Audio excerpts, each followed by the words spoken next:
on the back of your takeaway, you don't want to feel like you're hinging your wrist too soon.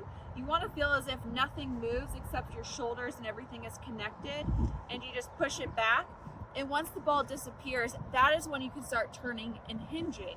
What I would do is I would hinge too early off the ball. I'd go almost a little outside, and then my hands would go out, club would go in, and then I would cross the top. And so by doing this drill, it really helps me keep everything connected at the start of my swing.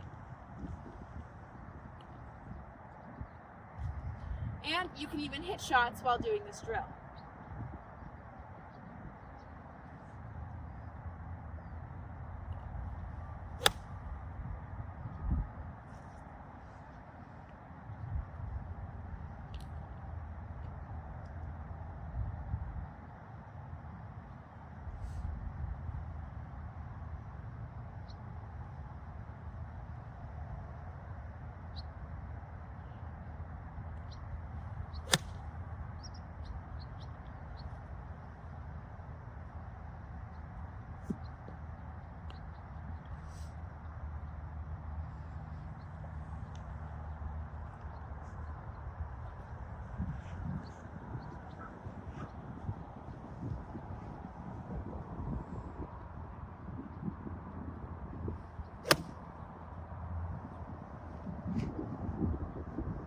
So this is something new that I'm working on, and it's my left hand, making sure it's a little bit more flat at the top.